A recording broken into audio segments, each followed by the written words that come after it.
আবারও কড়া নিরাপত্তার মধ্য দিয়ে কিশোরগঞ্জের ঐতিহাসিক পাগলা মসজিদের দান সিন্দুক খোলা হয়েছে। সেখানে রয়েছেন সহকর্মী নূর মোহাম্মদ। বিস্তারিত জানতে সরাসরি যাচ্ছি তার কাছে। নূর, আবারও খোলা হয়েছে কিশোরগঞ্জের ঐতিহাসিক পাগলা মসজিদের দান সিন্দুক এবং এই দান সিন্দুক থেকে টাকা উৎসব মুখর পরিবেশে টাকা সংগ্রহ করা হচ্ছে। আজ সকাল 7টা 15 কিশোরগঞ্জের জেলা প্রশাসক ফৌজিয়া খান এবং পুলিশ সুপার হাসান মাহমুদের নেতৃত্বে এই দান সিন্দুকগুলা খোলা হয় এবং একে একে সিন্দুক থেকে টাকাগুলা বের করে আনা হচ্ছে। এই পর্যায়ে যে টাকা সিন্দুকগুলাতে যে কিশোরগঞ্জের যে পাগলা মসজিদের যে বিভিন্ন স্থানে নিচতলার বিভিন্ন স্থানে যে সিন্দুকগুলো রাখা হয়েছিল সেই সিন্দুক থেকে টাকা বের করে আনা হচ্ছে এবং এই প্রথমবারের মতো সবচেয়ে বেশি 13টি দান সিন্দুকে টাকা পরিপূর্ণ হয়েছে এবং 13টি সিন্দুক থেকে একে একে টাকা বের করে আনা হচ্ছে।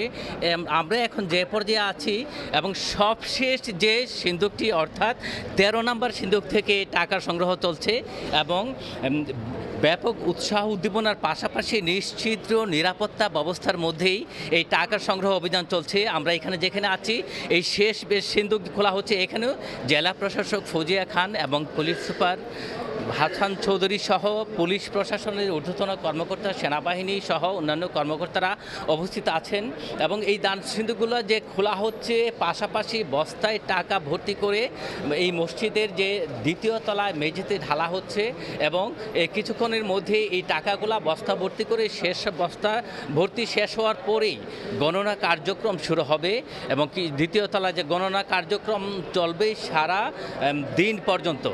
বলা যায় যে আমরা যদি একটু আপনাকে পরিসংখ্যান বলি, যতবারই এই পাগলা মসজিদের দান সিন্দুকগুলো খোলা হয় এই কারি টাকা পাওয়া যায়, যেটি টাকার পাহাড় বলা যায়।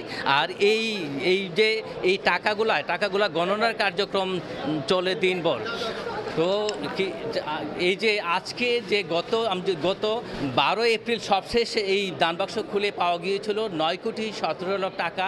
এবার এই টাকার পরিমাণ 10 কোটি ছাড়িয়ে যাবে বলে আশা করা হচ্ছে। তো কিশোরগঞ্জের পাগলা মসজিদ থেকে যে টাকা গণনার কার্যক্রম চলছে এই বিষয়ে আমার কাছে এই ছিল সবশেষ। আমরা সরাসরি যুক্ত ছিলাম কিশোরগঞ্জ থেকে।